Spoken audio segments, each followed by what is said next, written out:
T'es là? Ouais. Ah. Salut. Bonjour Pierre. Tu vas bien? T'as fini? Très bien, oui. Bon. Alors, toujours sur le site du Bourget? Toujours sur le site du Bourget, oui. Raconte-nous voir les évolutions ces 5 dernières années pour les AMV M. Qu'est-ce que ça donne? Concernant les AMVM, c'est pas évident parce qu'on suit une restructuration qui nous pénalise assez fortement. Ouais.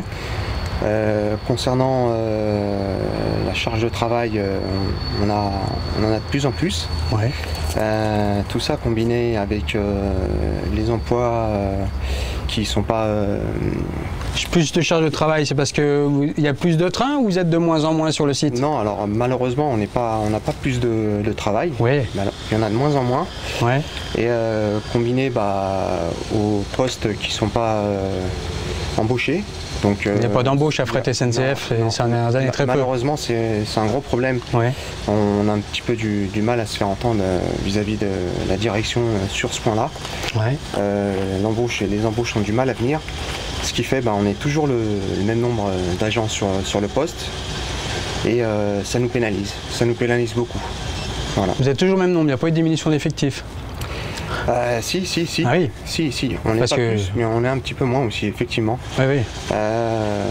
Sur le triage, il y a des restructurations qui sont faites occasionnellement, tous les semestres approximativement. Et c'est vrai qu'à chaque fois, il y a des changements de roulement, de planning, tout ça. Donc il y a des problèmes de la production. Est-ce que tu as ressenti des évolutions du métier avec des tâches que tu ne faisais pas il y a 5 ans et qu'au jour d'aujourd'hui on te demande de faire Oui, effectivement, ouais. Oui. On a une surcharge de travail de la part de notre direction. On a constamment du travail en plus et le problème c'est que pour faire du travail en plus et de surcroît de bonne qualité, il faut avoir le personnel. Oui. Et ça en revient toujours un petit peu au même problème, c'est le manque d'effectifs qu'il y a. Manque d'effectifs, manque de formation. Manque de formation qui s'ajoute dessus. Et là on sort de la période des protocolaires, combiné avec le personnel qui part en vacances, et ça pose encore plus de soucis parce que y a des postes qui sont figés, forcément. Pour en revenir à ce que je disais tout à l'heure, on modifie les roulements pour pouvoir, admettons, au lieu de travailler en 3-8, travailler en 2-8. D'accord. Voilà.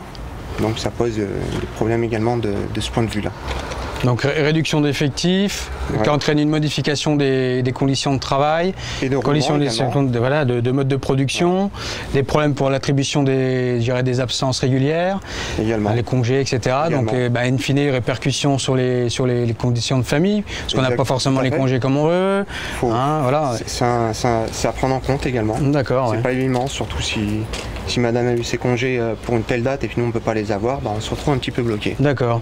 Et au niveau du travail en lui-même, avant vous travailliez en équipe et aujourd'hui vous travaillez comment? On travaille également en équipe, mais il y a certains services où on peut être amené à travailler tout seul. On travaille seul, la nuit, en 3-8 également, ouais. Avec les responsabilités à gérer seul? Les responsabilités, elles ne changent pas.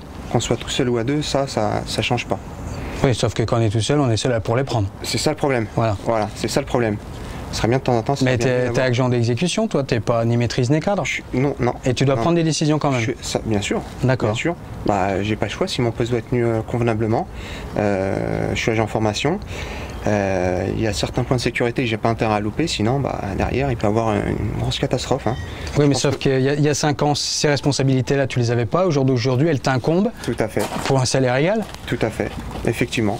C'est un sujet aussi à traiter, ça. Parce qu'effectivement, on a une charge de travail supplémentaire et pour le même salaire. Pour le même salaire. Voilà. Donc de ce point de vue-là, c'est vrai que... C'est un transfert des responsabilités sur les agents du terrain, du fait de l'absence des restrictions. Du fait de l'absence ou que la direction a souhaité supprimer certains postes à qualification supérieure. D'accord. Donc la charge qu'avait cette personne-là, faut bien la dispatcher sur d'autres personnes. D'accord. Et ça se répertorie sur nous en dessous. Donc tu récupères une charge de précédemment ton N+1 qui t'incombe et ça permet de restructurer et de supprimer bon nombre de qualifs D. Exactement, sur le chantier relais Bobigny, il y a 2-3 ans, il y a le poste de DO qui a été supprimé. C'est lui qui s'occupait des dépêches, de se mettre en relation avec l'escale pour certains ATP et ATE. Aujourd'hui, c'est nous, agents formation, qui nous occupons de cette charge de travail supplémentaire. D'accord. Ok. Voilà. Déqualification de certains métiers, transfert de compétences sur ceux qui restent, et puis à salaire égal. C'est ce qu'on appelle la mise en place de la productivité. Tout à fait. D'accord. Bon bah Marc, je te remercie, je te retarde pas. Je t'en prie, il n'y a pas de problème, c'était avec plaisir Pierre-Henri. Au plaisir. Bonne fin de journée. Au revoir.